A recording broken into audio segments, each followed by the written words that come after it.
Vamos lá. Boa noite. Eu vou aproveitar. Eu deixei separado aqui. Fácil de encontrar o WhatsApp de Fixé da Nath, que ela me mandou com todas as perguntas e todos os temas. Então vamos começar um ciclo de 5 meses para responder. Mas, brincadeiras à parte, eu vou trabalhar com ele, porque acho que são todas perguntas legais, que de alguma maneira estão todas interligadas. Eu tive um dia de inspiração muito. Foi da Vivi. Foi você, né, Vivi? Então... O meu é tal do Jesus. Como? O meu é tal de Jesus. Oi? Você andou frequentando a concorrência? Não, vou falar uma coisa. É que eu tenho muita discussão e aí é um tema que eu gostaria de saber expressar e não sei expressar como deveria, entendeu? Então vamos lá. Eu tenho alguns embates que eu preciso ter informação e não tenho. Eu acho que tem vários temas aqui que na verdade são de complementares um com o outro, inclusive com o tema de Shavuot, que seria a festa semana que vem, que você acha que seria oportuno a gente de alguma maneira abordar. Qual é o ponto principal, vamos dizer assim? Quando vocês me perguntam, por exemplo, brigas e ciúmes, eu não diria entre filhos, entre todos. Porque brigas e ciúmes não existe somente entre filhos. Você nunca brigou com teus irmãos? Então por que só entre filhos? Então vamos fazer de conta que minha pergunta me fez teu pai. Ou seja, a pergunta é para todo mundo. Ou brigar com o vizinho, brigar com o sócio, brigar com a esposa. Não, aqui ninguém briga com a esposa. Só as esposas que brigam com os maridos. Então, Nossos não vieram. Você pode falar à vontade? A gente pode falar hoje à vontade. Mas tem alguns fofoqueiros aqui que vão contar. Fofoqueiros de plantão. Mas eu acho que em tudo isso, na verdade, o judaísmo aborda de alguma maneira todos esses temas, que são temas de relacionamentos humanos, a maioria que eu vi aqui, pais e filhos, etc. Inclusive funcionários, como colocaram aqui, tratando funcionários em casas, etc., pedintes e tudo mais. Então vamos, primeiro que nada, aproveitar, a partir da base, porque são perguntas que se podem fazer para qualquer ser humano, não somente para um rabino. Qual a diferença de perguntar tudo isso para um rabino? O quê? Como? O rabino fala pela Torá? Porque o rabino não vai transmitir os ensinamentos que a gente tem da Torá, do Talmud, que nos ensinam, eventualmente, ao respeito de todos esses assuntos. Uma questão básica. A Torá abrange toda a vida do ser humano. A Torá abrange, nós temos no Código de Lei Judaico, desde que você acorda até que vai dormir, e desde que você nasce até que você vai embora deste mundo. O que a Torá faz é o quê? Entre o nascimento e o falecimento, dar um propósito, dar um sentido à vida. E fazer a nossa vida um pouco mais significativa. Eu acho que é disso que se trata. Quando você, na nossa Parashá, recebe a Torá no Monte Sinai, o que está acontecendo? Nós vamos ler no Shabbat, agora Shavuot, recebemos a Torá. O que aconteceu com a outorga da Torá? Deus deu a Torá para o... Sim. Foi uma diretriz? Deu a Torá porque achava que os 49 dias é para se prepararem para receber a Torá e também perguntaram, o anjo perguntou para todos os países, aí perguntaram o que fazer e daí ele falou, respeitar os pais, não brigar e etc. Daí falaram que não queriam fazer. Daí perguntaram para Israel e falou assim, você quer receber a Torá? Daí falou, antes de ficar reclamando, a gente vai ouvir a Torá. E daí eles receberam a Torá depois de 49 dias de preparamento. E daí eles, pelo que eu lembro, é que eles não queriam que, eu esqueci o nome, que o Moshe pegasse a Torá, eles queriam que Hashem dá-se a Torá, mas daí não deu certo para Hashem dar a Torá. Daí Moshe que deu. Por que não deu certo para Hashem dar a Torá? Porque com a voz de Hashem, todo mundo desmaiou. Ficou assustado. Eu aprendi. Mais ou menos, muito bom, Lela. Mas, vamos lá.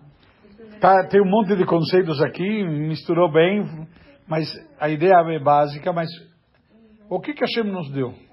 Hashem deu para o mundo a Torá. O que significa deu a Torá para o mundo? Hashem, quando nos dá a Torá, nos dá uma missão de a gente ser aquela referência para o mundo inteiro. Através da Torá. Como você sabe, na prática, qual é o caminho certo a seguir? Qual é o referencial? Nós estávamos falando agora há pouco do que aconteceu 7 de outubro e posterior. Ou seja, a barbárie que o ser humano pode chegar e, na prática, eles são racionais. Eles acham que estão certos. Ainda filmaram, documentaram, fizeram questão. Já para eles, não foi um ato isolado, um ato momentâneo. Foi um ato que eles queriam, inclusive, documentar. Ou seja, até que ponto a nossa lógica humana pode ser deturpada e pode chegar a absurdos de querer justificar o injustificável.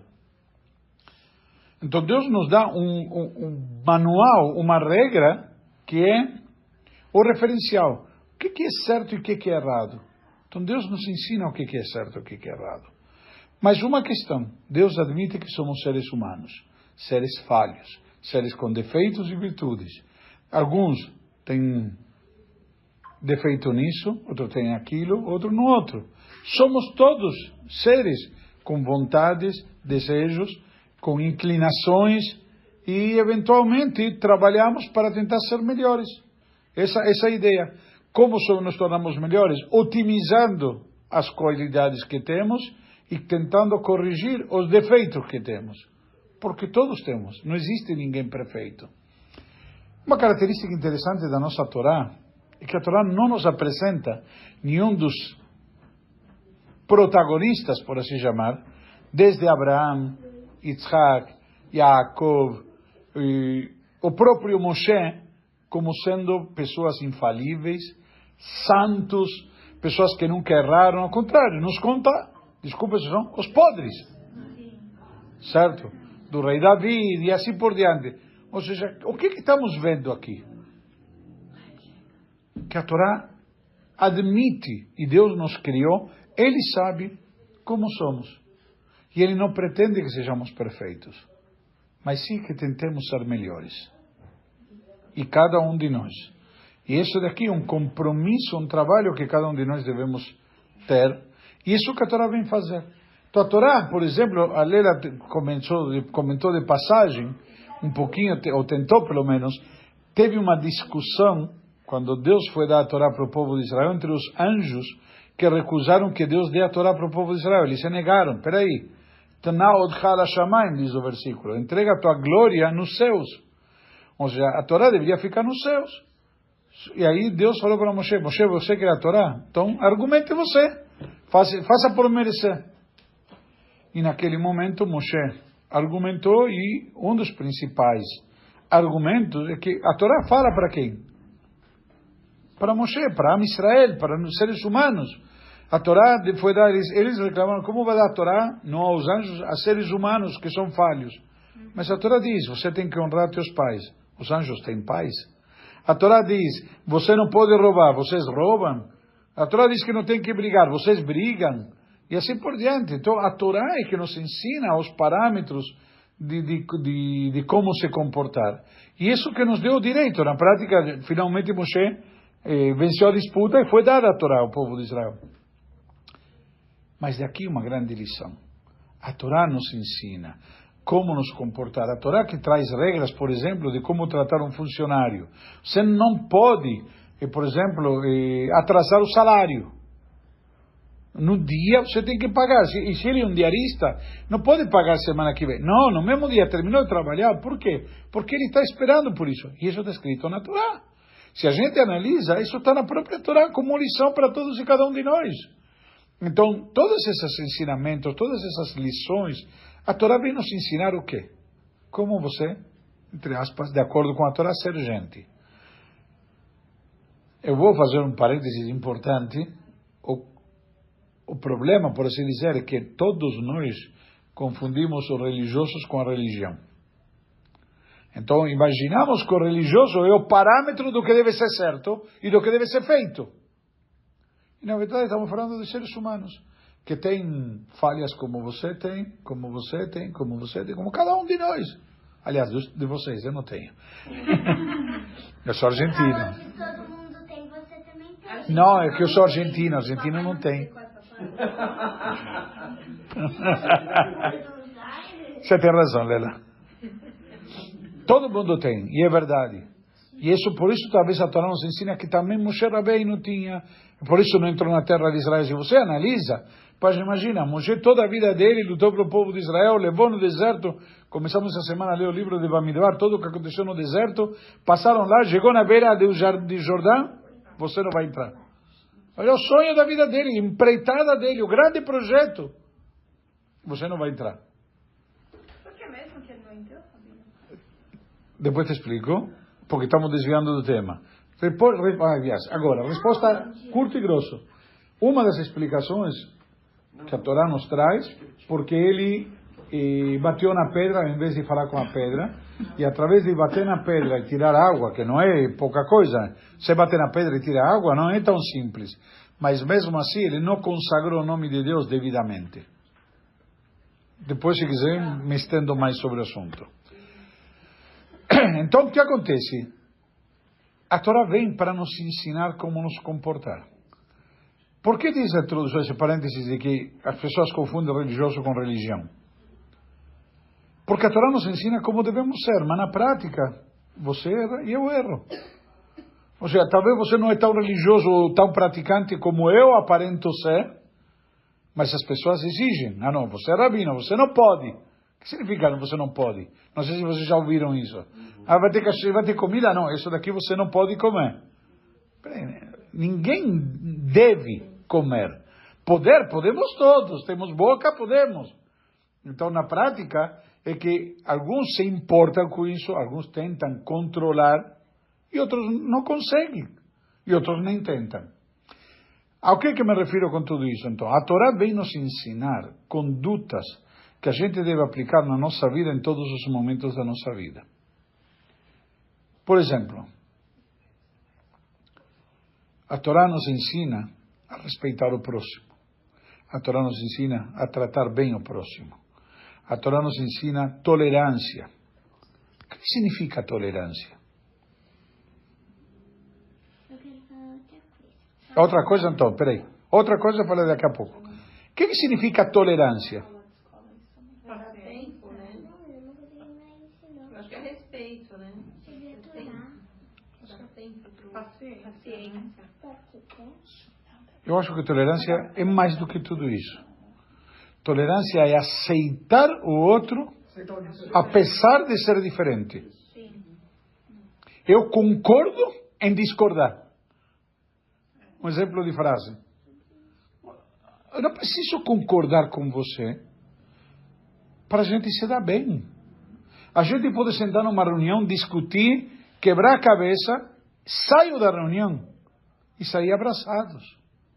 Não significa que nossas ideias são diferentes, que nós não podemos e não devemos coexistir e estar numa boa. Ao contrário, isso que a Torá nos ensina. E vemos isso claramente um exemplo na Torá. O maior, entre aspas, como chama? Opositor de Moshe era Korach. Tem uma paraxá inteira no nome dele. O homem se revoltou contra Moshe, questionou a autoridade de Moshe. Tudo o que vocês quiserem. O que Moshe diz? Vem, vamos conversar. Moshe não briga com ele. Moshe aceita. Você não concorda comigo? Tudo bem. Ou seja, eu não estou me aprofundando no tema porque não é o tema, é um exemplo. Então o que acontece? A Torá nos ensina princípio básico, que é convivência. Tolerância é o primeiro princípio. Você não precisa concordar comigo. Mas isso não significa que não nos vamos aceitar um ao outro, nós vamos respeitar, não vamos ter paciência um com o outro. Por quê? Porque temos que aceitar as diferenças.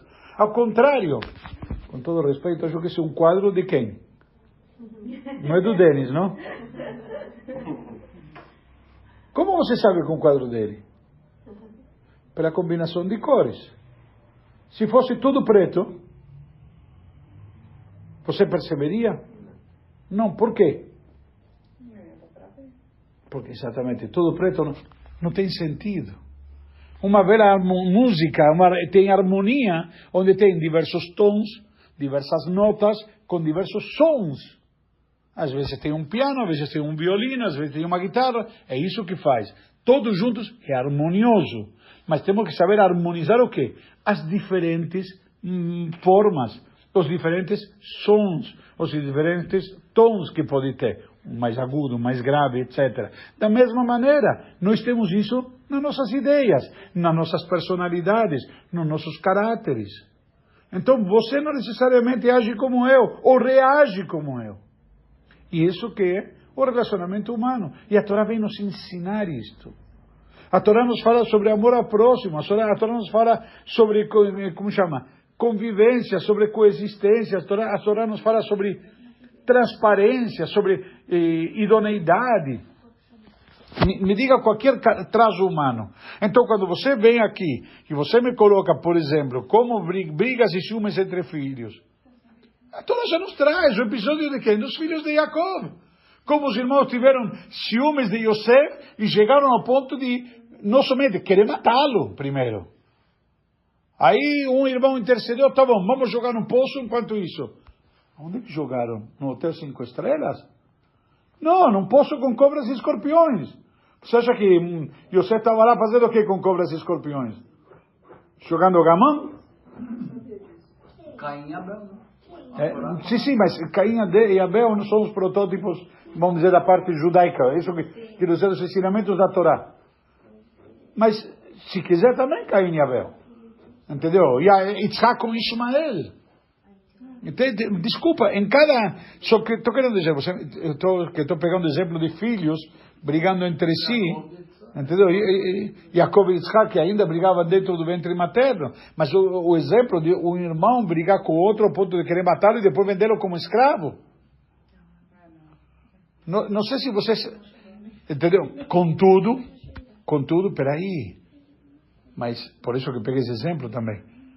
Depois, quando os irmãos vão para o Egito à procura de comida, e Yosef se revela que o irmão, o que eles estão? Yosef era quem? Era o vice-rei do Egito. Desculpa, o segundo homem mais poderoso do mundo na época. E eles estão com medo de quê? Da reação, a revanche. O que eles estão esperando que Yosef faça com eles? Se vingar. É normal, um ser humano. Agora tem a chance de, vocês queriam me matar, vocês me venderam como escravo, me jogaram no buraco com cobras e escorpiões, vocês vão ver onde eu vou jogar vocês. Yosef nos ensina, não é essa forma. Por quê? Yosef reconhece que ele foi, entre aspas, enviado por Hashem, e que tudo faz parte de um plano superior. E se na verdade tinha que me passar algo desagradável, você não foi que provocou. Foi Deus. Você foi o mero, como chama? Agente. Entre aspas, agente do mal. Isso que a gente pede para Deus. Eu não quero ser um agente do mal. Eu tenho a liberdade de não ser. Mas, desculpa, não? Mas alguém tem que atropelar o cidadão. Que atropele outro, eu não. Se ele tem que ser atropelado, que seja, mas não tenho que ser eu. Então não vou sair dirigindo que nem um maluco. Descontrolado por aí. Por quê? Porque isso sim tem o direito e você tem o livre-arbítrio. Em resumo, a Torá nos ensina que quando algo te acontece, mesmo uma adversidade, como você reage? Não. Eu vou fazer o que me corresponde. Não porque você foi errado, significa que eu tenho que ser errado. Então, por exemplo, quando hoje em dia se fala sobre, exemplo bobo, não? Ajuda humanitária. Mas os reféns não receberam nenhuma ajuda humanitária. Então vou devolver com a mesma maneira, não vou permitir ajuda humanitária. Não acho certo. Nós temos que permitir ajuda humanitária. Porque eu sou gente, eu tenho valores, eu não vou me corromper.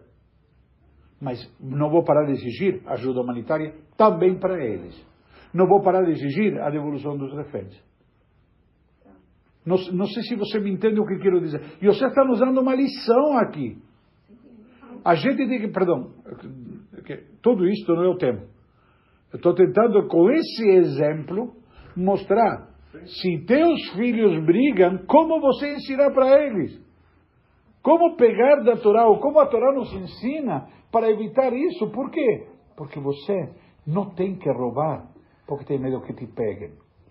Você não vai roubar na escola, da mochila do colega, porque vai ser punido. Não, porque não é certo.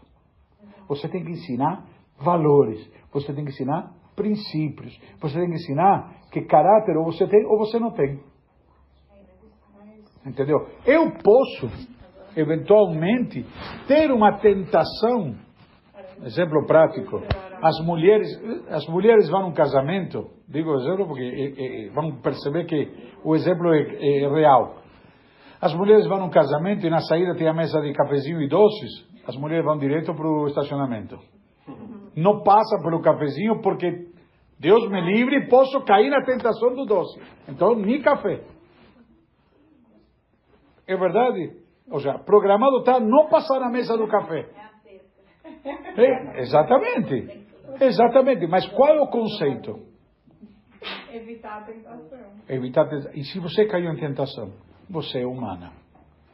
Interessante, tem um versículo que diz o rei Salomão, muito lindo, que eu gosto muito, e eu uso bastante. Diz o versículo, Sheva nofel tzadik bekam. 7 vezes cai o justo e se levanta. 7 vezes cai o justo. Tzadik. Como pode ser que o tzadik cai 7 vezes? E você chama ele de tzadik? Errar é humano. Reincidir? Imagina 7 vezes? E ainda chamamos ele de tzadik? Sim. Sabe por quê? Porque ainda ele luta para se levantar. Não, ele luta para se levantar. Pode ser que ele não consegue, mas ele tenta. Ele tenta se reerguer. Ele tenta se controlar. E eventualmente não vai comer a pizza. Por quê? Porque tem problema no fígado. Ou talvez porque quer manter a silhueta. Não sei o quê. Mas ele vai tentar. Pode ser que na hora H todo mundo está se servindo e não consiga se controlar. Então, qual é o jeitinho? Então vou jantar antes. Já estou satisfeito. E se não jantou antes e escorregou? Tá bom, amanhã vai correr mais 15 minutos. Mais meia hora, sei lá. Já foi. Próxima vez vou tentar jantar antes para não cair na tentação da pizza.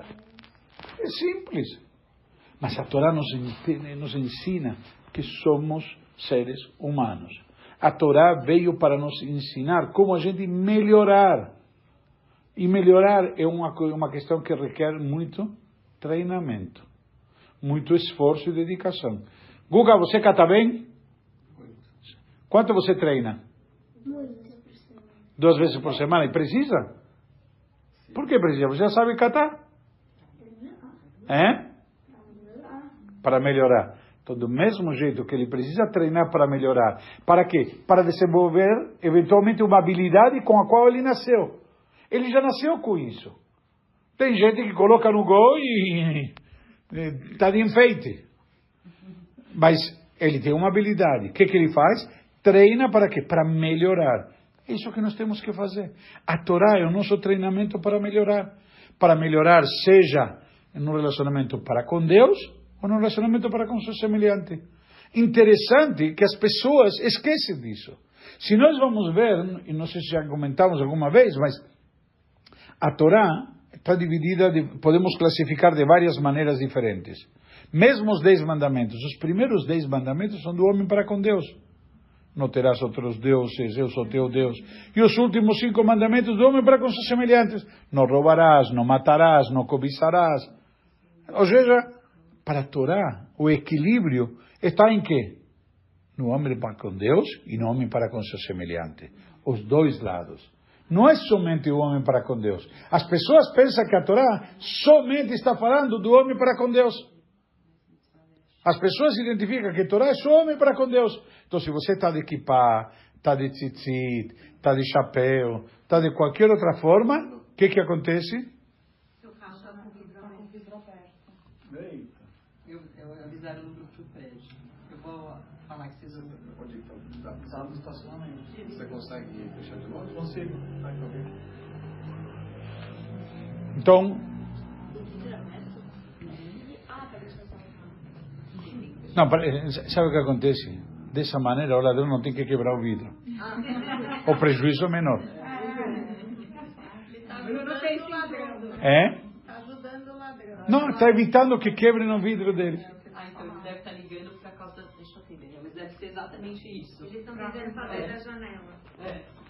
Entendi. Mas deu para entender o conceito? Então, quando nós abordamos isso, não é um tema separado da outorga da Torá. Ao contrário, para isso que veio a Torá. Então, quando você estuda a Torá da forma correta, você aplica, você, como vou dizer, você assimila. O que significa assimilar? Você transforma e se torna algo teu, que nem você assimila um alimento que você comeu. Certo? Você incorpora, passa a ser parte de você. Deu certo? Deu. Olha que a preguiça de dizer. Que é tecnologia. Então, na prática, a Torá o que faz? Nos está ensinando todos esses valores. A Torá não está nos ensinando todos esses conceitos. A Torá está nos dando para nós essas ferramentas. Agora, o que acontece? Na hora H, você diz, como faço? É simples, temos um manual aí. Um manual enorme. Então, só que é difícil. Por quê? Porque de alguma maneira nós temos o preconceito de que a Torá só fala de kasher, de Shabbat, de tefilim, etc. Por exemplo, a Torá... Não, na hora do calor você esquece. Porque não incorporou. Porque não incorporou. É que nem eu vou te explicar, que nem uma pessoa que tomou a decisão e incorporou que vai parar de fumar. Ele pode estar nervoso porque não vai pegar um cigarro.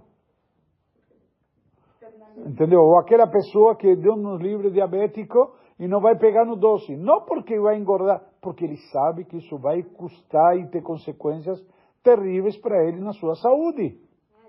Está bem incorporado. É totalmente diferente. E a gente pode saber muita coisa, mas não necessariamente conseguimos incorporar. E isso é treinamento, primeiro. Segundo, uma questão fundamental. Além disso, e sabermos que a gente ainda não chegou lá. E tudo bem, por isso que eu mencionei um versículo de que 7 vezes o justo cai. A gente também pode cair. Por quê? Porque somos seres humanos, podemos cair. E devemos tentar nos esforçar e trabalhar para quê? Para tentar melhorar. Para não cair novamente. Ou tentar não cair, ou pelo menos o tombo seja mais leve. É simples. Isso se aplica em todos os aspectos da vida. Isso que a Torá nos ensina. Só que, lamentavelmente, partimos de um preconceito e uma premissa que a Torá fala de outros conceitos. A Torá não nos fala de tudo isso. A gente não admite, não sabe, não tem consciência. Por exemplo, exemplo bobo, solidariedade. A Torá proíbe cobrar juros. E como a Torá diz? Interessante, isso limos na Torá 2 semanas atrás. A Torá nos fala sobre quê?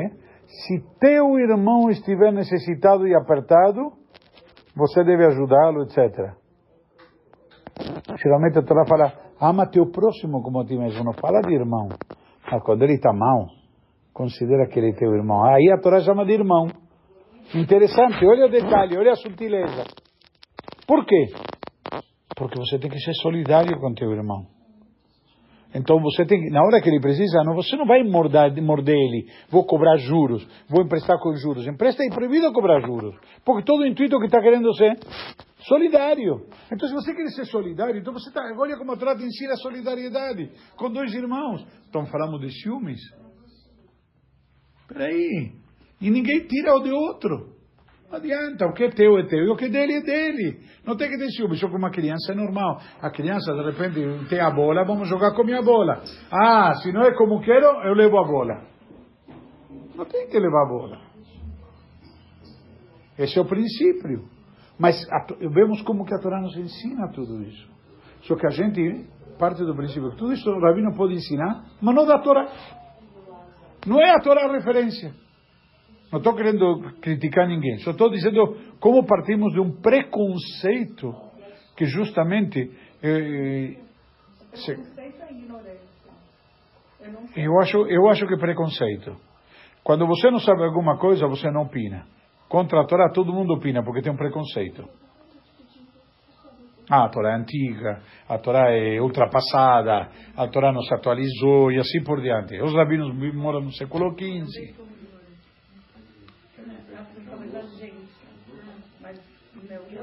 Eu acho que é mais preconceito do que ignorância.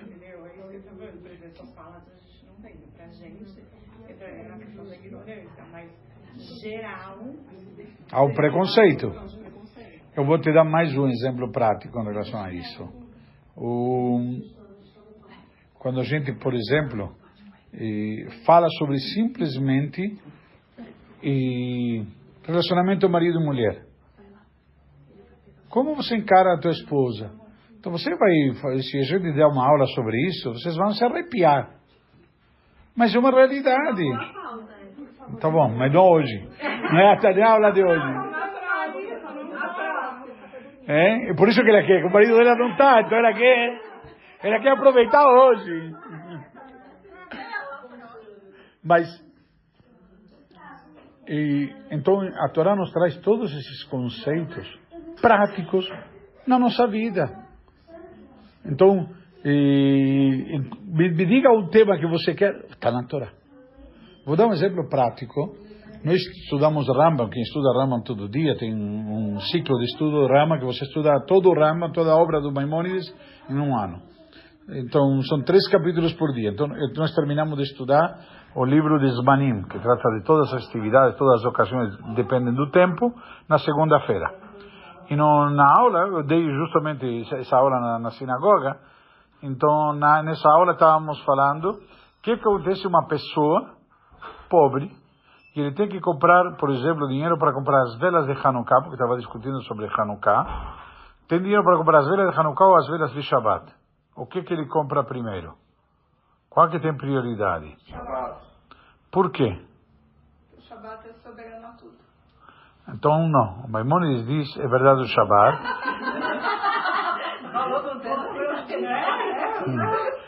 Falou com tanta propriedade que até ele acreditou. Então, o que o Maimônides explica? Por que Shabbat? Porque as velas de Shabbat foram dadas para trazer harmonia dentro do lar. As velas de Shabbat são para quê? Quando a casa está iluminada pelas velas de Shabbat, automaticamente se evitam brigas, se evitam atritos e tudo. Então, como chama? Isso traz harmonia dentro do lar. E toda a Torá não foi dada, senão para trazer harmonia entre os homens. Ao ponto que encontramos na Torá o caso de uma mulher que levantou suspeitas do marido. Não sei se conhece o caso da mulher chamada Sotá. Uma mulher que esteve a sós com um cara, e o marido ficou com suspeita de que rolou alguma coisa. Não necessariamente aconteceu. Mas o marido veio e falou, olha, eu não gostei que você ficou a sós com esse cara. Por favor, evite ficar com ele novamente. Ok? O marido advertiu. E ela ficou de novo com um homem. Não necessariamente rolou nada. Mas ela ficou a sós. Essa mulher, uma mulher, não é adúltera, porque não fez nada, mas tem suspeita. Não temos prova. Tem suspeita. O que Deus diz? Pega um pedaço de pergaminho, escreve meu nome com toda a santidade, deixa secar, depois faz uma poção mágica, onde você vai pegar terra que tinha no altar, no templo, e vai pegar com água, e vai misturar numa vasilha de cerâmica, e lá vai colocar o pergaminho, e vai se apagar o nome de Deus. O nome de Deus não pode ser apagado, porque tem santidade. Mas você apaga o nome de Deus, essa energia do nome de Deus é transferida para esse líquido, essa poção, e a mulher bebe isso, e quando a mulher bebia, acontecia uma mágica. Se ela tinha errado e feito algo indevido, desculpa, ela apodrecia na frente de todo mundo. Se ela não tinha acontecido nada, ao contrário, se ela não tinha filhos, era abençoada com filhos. Se tinha filhos que não eram bonitos, ia ter filhos bonitos. E assim por diante. Ou seja, O que quero dizer? Ele traz o Maimônides isso como prova de quê? Até que ponto para Deus é importante a harmonia no casal, que ele prefere que o nome dele seja apagado. Então, quando marido e mulher brigam, é terrível. Até ao ponto que Deus diz, prefiro que meu nome seja apagado. Você não pode jogar fora uma mezuzá que tem o nome de Deus. Imagina apagar o nome de Deus. Entendeu? Mas ele manda apagar, para quê? Porque provavelmente, com certeza, se a mulher não admite que errou, é porque não errou. Mas as pessoas vão saber como.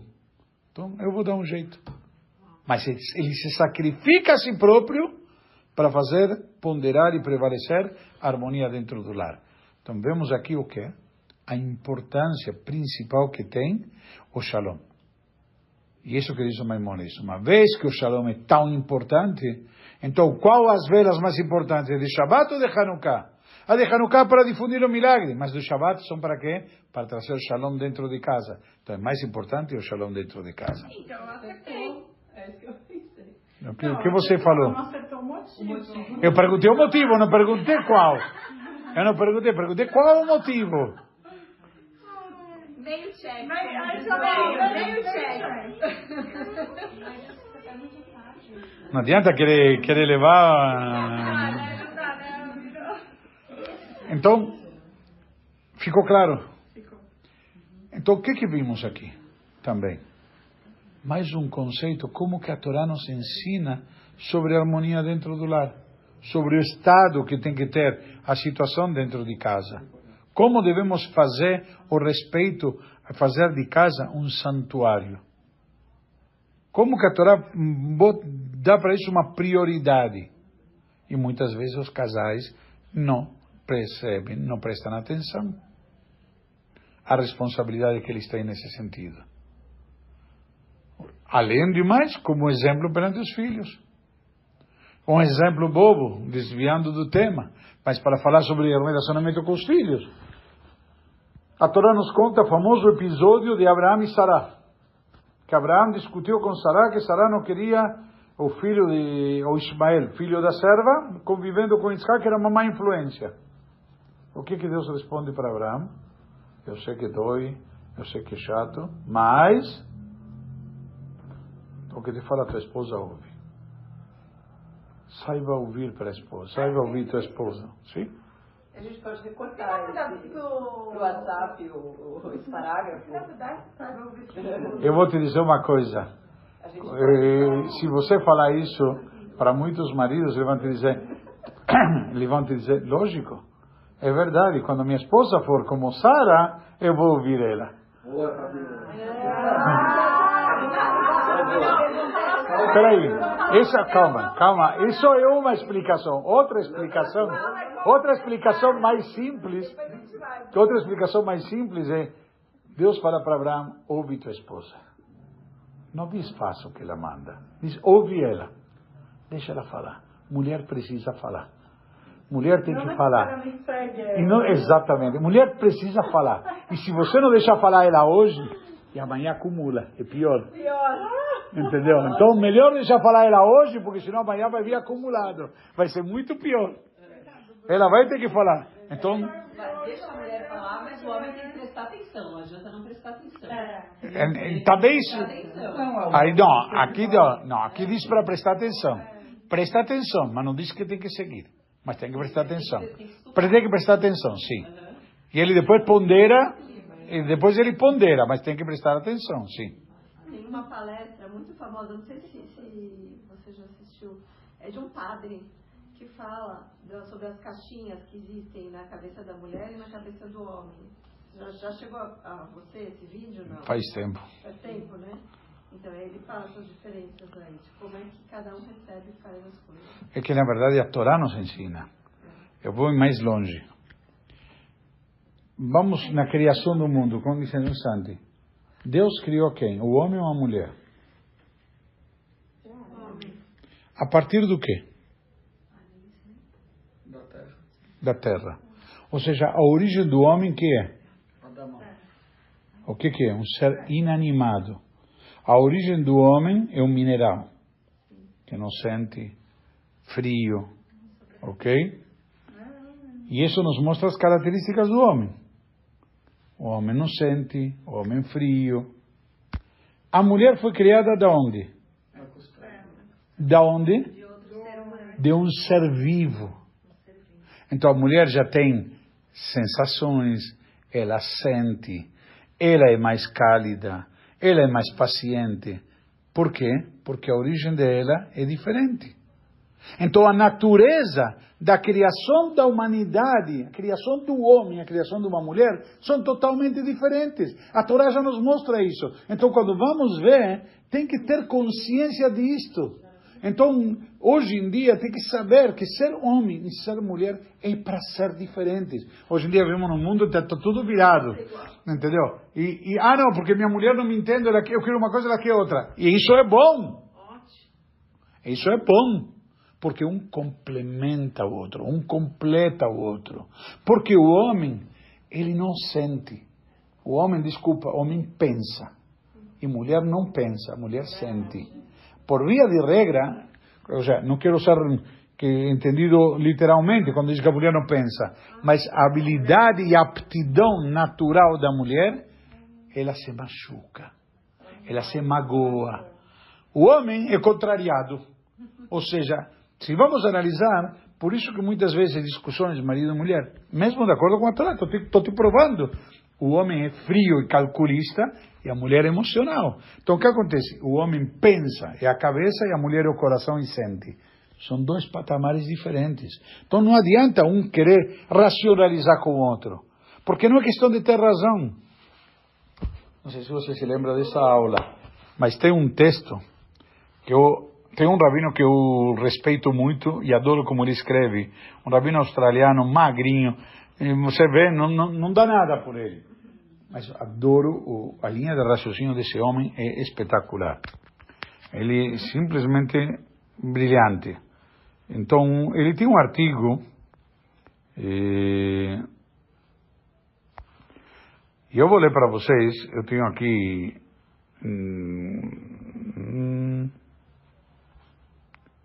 onde está aqui? Peraí, não, que está na memória, mas não me abriu aqui, né? Não estou achando, peraí. Não acho, peraí, de novo.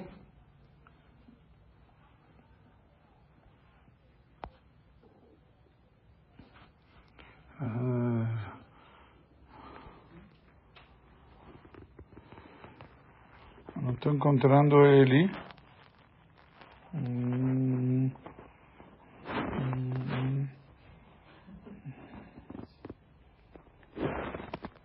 Ele me dizia que estava no...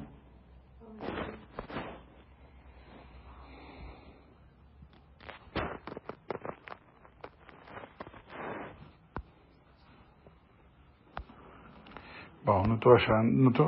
Por que não estou achando?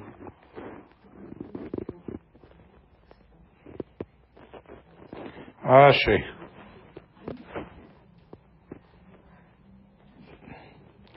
Peraí, achei. Estava num programa e não... Ele diz que está aqui na nuvem, mas...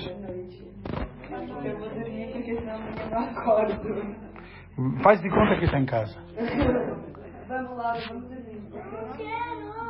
Eu quero dormir, você não? Eu não.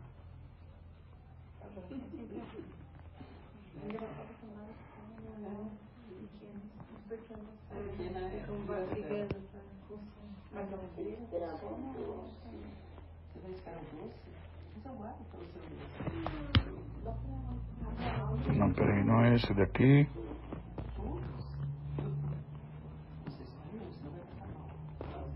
Agora sim. Eu vou ler para vocês um texto que acho que descreve de forma brilhante o que acabamos de falar. Não, te mando. Se você paga direito, te mando. O artigo se chama Os 78 Vestidos da Minha Mulher. Eu acho que muitos aqui... Rabino, depois Muitos aqui vão se ver no texto. Então, o cara manda uma pergunta para o rabino. Uma pessoa manda uma pergunta para o rabino. O rabino era um moço. Pergunta: não consigo entender minha mulher. Essa é a pergunta? Sim. Não consigo entender minha mulher, e ele vai trazer o caso. Ela reclama que nunca passo tempo com ela. Portanto, planejei passarmos um dia inteiro juntos. Levei ao shopping e comprei tudo o que ela quis. Após 4 horas, voltamos para casa. E eu estava me preparando para trabalhar um pouco, quando ela saiu com essa. Mas não passamos nenhum tempo juntos. Você acabou de achar alguém conhecido? Agora você viu que não era bom filmar. Imagina o Elias ver esse sorriso aí. Estou perdido, perdão. Se 4 horas comprando com ela não bastam, o que mais posso fazer? Agora entendeu a pergunta, Raquel? Resposta. Uma das maiores diferenças entre homens e mulheres é a maneira pela qual vemos a realidade. O homem olha para os fatos, a mulher para os sentimentos. Para um homem, os fatos determinam o que é real, independentemente da maneira como me sinto a respeito. Como não interessa. Pergunta para um corintiano quando vê o Corinthians perder. Não adianta. Não interessa como ele se sente. Perdeu e está chateado e acabou. Ah, mas um jogo de futebol. Não, mas... Enfim. Para uma mulher, seus sentimentos definem a realidade. E os fatos em si são apenas secundários. Vejamos um exemplo típico. E aí eu quero ver qual a mulher que não se identifica. Um casal se prepara para ir a um casamento. Estão atrasados porque a mulher ainda não se vestiu. Por que você fez assim? A conversa é mais ou menos assim. Diz o marido: se não sairmos nos próximos 3 minutos, perderemos a cerimônia. Qual a resposta da mulher? Não estou pronta em 3 minutos. Quase. Mas não tenho nada para vestir. Essa é outra. Aí o marido fala: como não tem nada para vestir? Há 78 vestidos no seu armário, bem na sua frente. E ainda assim, sabe, gesticulando. Mulher, estou dizendo, não tenho nada para vestir. Este vestido me deixa gorda. Aquele usei nos últimos 3 casamentos. E estou enjoada de tanto usar os outros. Se identificou, Nati? A essa altura, o marido não sabe o que dizer. Teme que a única solução seja comprar um novo vestido para ela. Mas isso não pode ser feito em apenas 3 minutos. Portanto, ele sai do quarto exasperado.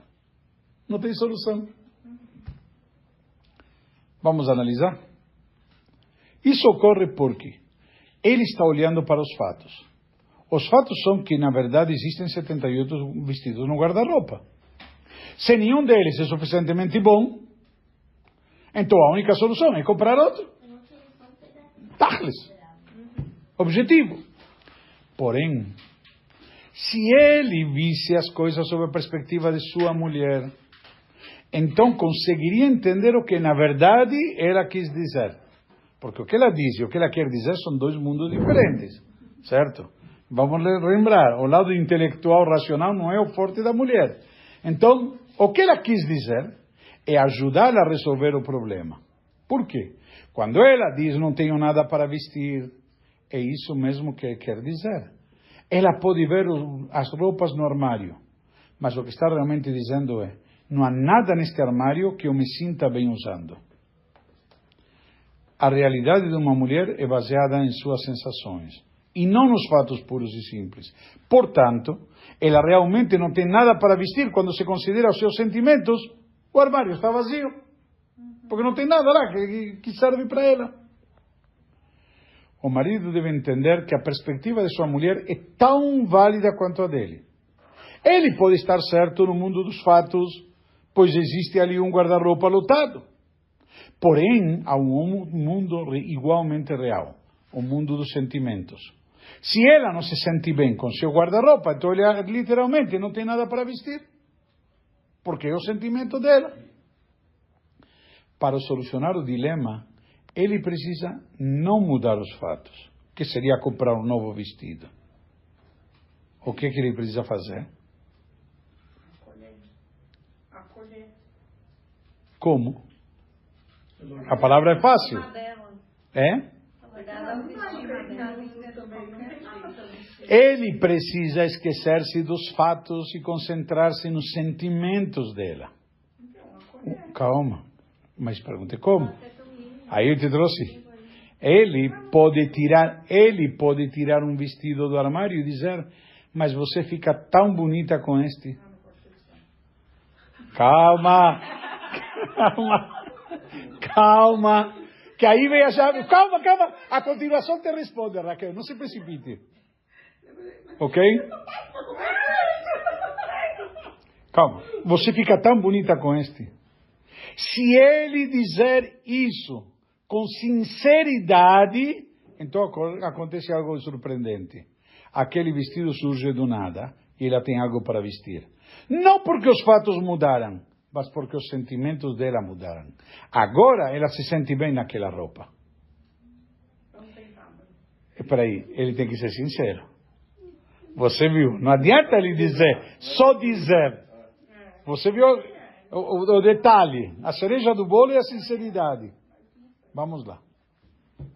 Qual era a pergunta? Por quê? Porque ela tem que ser 78. Não, essa não era a pergunta. Esse foi o exemplo que o Rabino trouxe. A pergunta que ele passou 4 horas com ela no shopping comprando e ela disse, você não passou tempo comigo. Ele não respondeu ainda. Não, é verdade. Cara, pessoal, vamos... Agora ficou pensando que teu marido não é sincero. Então, o mesmo se aplica à sua confusão sobre a necessidade que sua mulher tem de passar um tempo com você. O que significa passar tempo o marido com a mulher? Quando ela diz que vocês não passam tempo juntos após um dia inteiro de compras, você imediatamente olha para os fatos e diz corretamente que passaram 4 horas juntos no shopping. É verdade. Porém, não é isso que ela quer dizer. Voltamos ao ponto. O que ela diz e o que ela quer dizer. Não é isso que ela quer dizer. Quando fala que quer passar mais tempo com você, ela não quer dizer que queria que o relógio se movesse enquanto vocês estão no mesmo aposento. Ela quer dizer que deseja sentir-se próxima de você, reconectar-se com você, partilhar os sentimentos dela com você e deseja que você partilhe os seus com ela. Ficar na fila dentro de uma loja não vale, embora tecnicamente vocês estejam passando tempo juntos. Porém, uma caminhada pelo parque, conversando sobre assuntos profundos, sobre a vida, ou rindo juntos sobre nada em particular durante o café da manhã, isso é passar tempo verdadeiro juntos, porque vocês estão conectados. 1 hora de atenção vale infinitamente mais que um dia inteiro de obrigações juntos. E aqui vem a resposta a nosso Shiur. Deus criou o homem e a mulher diferentes, para que pudéssemos aprender um com o outro. Com os homens, as mulheres podem aprender o valor de, às vezes, afastar-se dos sentimentos e contemplar os fatos. Com as mulheres, os homens podem aprender que os sentimentos podem ser mais reais que os fatos. Que a vida não é medida pelo tic-tac do relógio, mas sim pela batida do coração.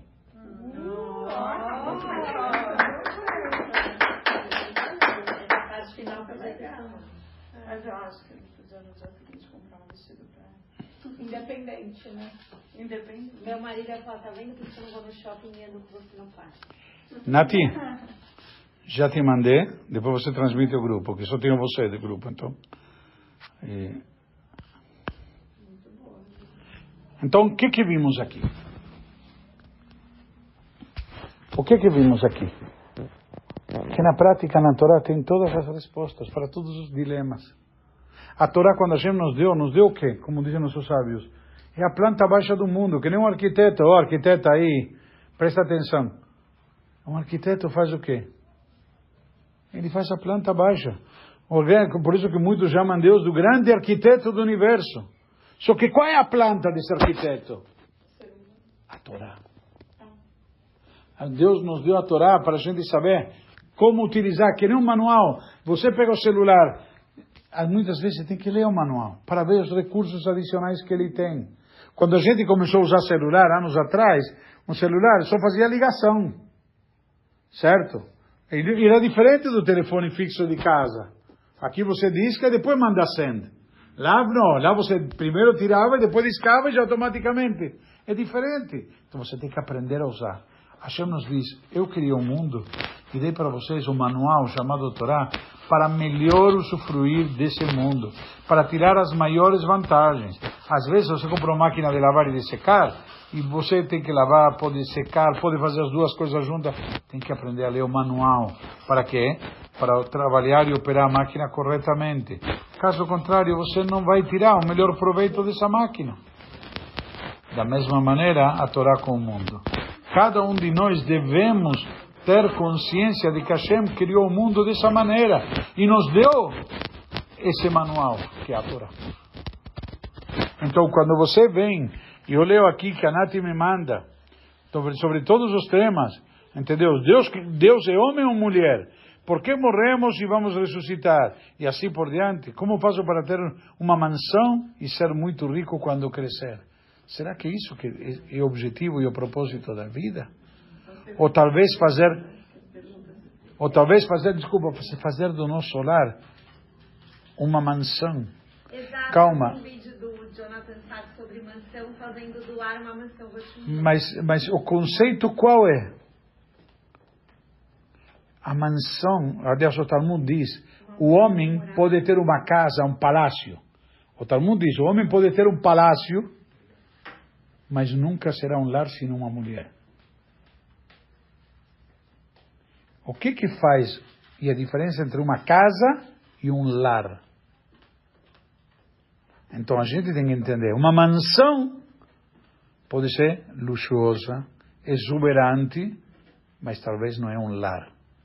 É frio. Então, e você pode morar, desculpa, num cubículo, mas é um lar. Cálido, etc.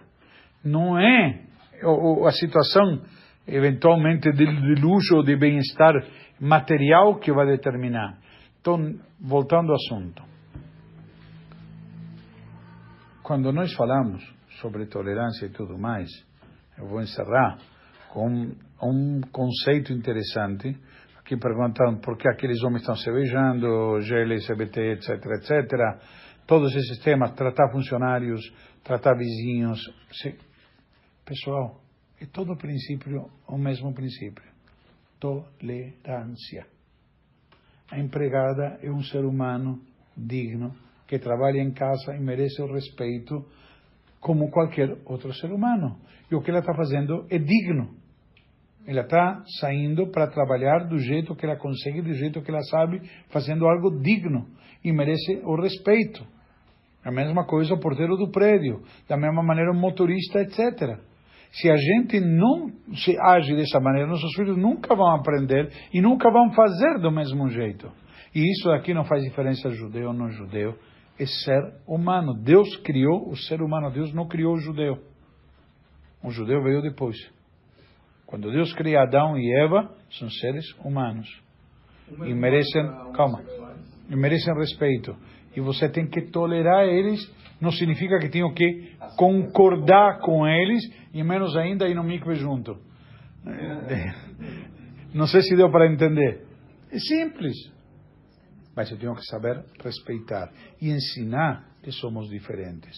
Somos diferentes do pobre que está pedindo esmola. Somos diferentes de quem não tem um teto. Somos diferentes de quem não tem família. Somos diferentes do órfão que não tem pais. Somos diferentes de todos. E saber viver e crescer e conviver e coexistir com essas diferenças. Simples, que nem a pintura tem todas as cores. Que nem a música tinha toda a harmonia. Esse é o conceito. E saber as crianças conviver com todo mundo. Isso só vai enriquecer eles. Só tornar eles pessoas melhores. E tem que saber que esse é o princípio básico. Então, quando você me diz, sim, eu tenho que ensinar meus filhos, eu tenho que ensinar as pessoas a quê? Tolerar, aceitar as diferenças. Por quê? Em definitiva, somos todos diferentes. Você é mulher, eu sou homem. Mas você é loira, ela não. E assim por diante. E um é mais religioso, outro menos religioso. Um é de direita, outro é de esquerda. Pessoal, vamos acabar com os rótulos. Hoje em dia, se a gente olha, estava ouvindo um podcast de um israelense, que não é religioso, mas ele estava falando que hoje em dia o problema na sociedade israelí é a mídia e os políticos. Só. Porque a sociedade, principalmente os judeus, estão todos unidos. Não existe religioso não religioso. Não existe direita, não existe esquerda. Lá no frente não existe diferença nenhuma. Somos todos o mesmo povo, somos todos solidários, somos todos responsáveis um pelo outro. Se a gente tem claro isso, acabou. Mas isso é um princípio básico de convivência. Um princípio básico. Eu, quando alguém vem na minha casa, eu não exijo nada. Ou quando eu vou na casa de alguém, não exijo nada. É simples. Eu aceito a pessoa como é. E eu tive profissionalmente vários problemas porque me chamaram para fazer casamento que não era assim, não era assim. Não faço. Acabou. Eu não te exijo nada. Eu te respeito como você. O problema é que as pessoas não conseguem me respeitar e me aceitar como eu sou. E esse é o princípio. Cada um saber aceitar. Você pensa diferente? Ótimo. Não é para pensar igual. Que monotonia seria se todo mundo pensasse igual? Aí não seria uma pintura colorida. Não perceberíamos a pintura, a beleza da pintura. Se todo é a mesma cor e o mesmo tom. Não seria nada. Então, da mesma maneira que nós não temos numa mão dedos iguais, no mesmo jeito o Talmud diz que Shem Shepartzufayim, no mesmo jeito que nossos rostos são diferentes, também nossas ideias são diferentes. E devemos saber coexistir, conviver e aceitar que os nossos rostos são diferentes e saber coexistir, conviver e aceitar que nossas ideias são diferentes. E nossos gostos, e nossas vontades, e nossos desejos. E tudo. E isso é bonito. E isso é bonito. Interessante. Como se compõe uma congregação em hebraico? Como se escreve congregação? Como se fala em hebraico? Tzibur. Tzibur. Tzibur.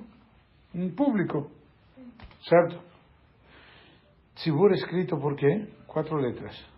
Tzadi, Bet, Vav, Reish. Tzadikim, Beinonim, Ureshaim. Justos, medianos e malvados. Num público tem de tudo. Mas o público é composto por todos. Ninguém vale mais do que ninguém. O minyan é composto de 10 homens maiores de 13 anos. Não tzadikim. 9 tzadikim não têm a presença divina. 10 mistura de qualquer coisa tem a presença divina. É simples.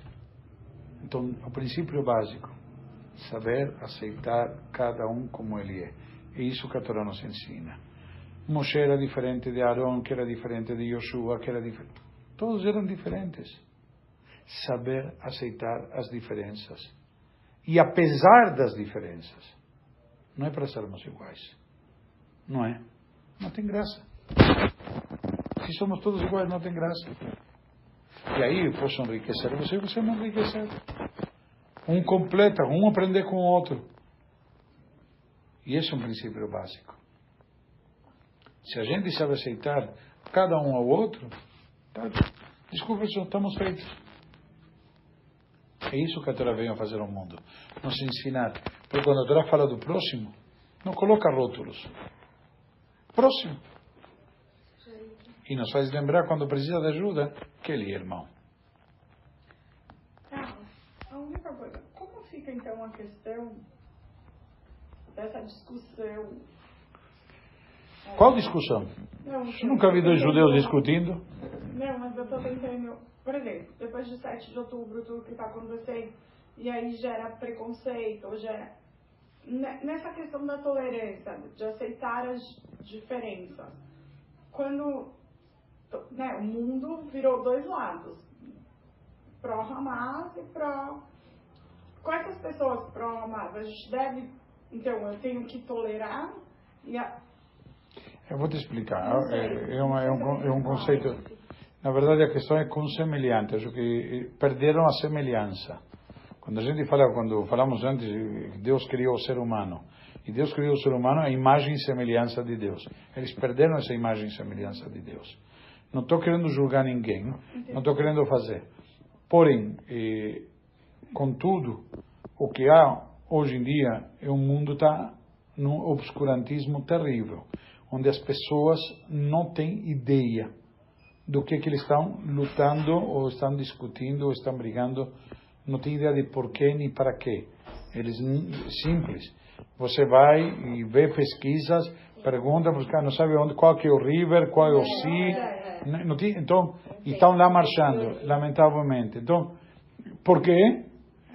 Hoje os jovens não têm uma identidade, e eles precisam se identificar com algo. Eles sabem que são contra e não sabem do quê. Por quê? Porque estão numa situação onde não estão contentes com o status quo, não estão contentes com a situação. Ok? Isso não tem a ver com política. O ponto aqui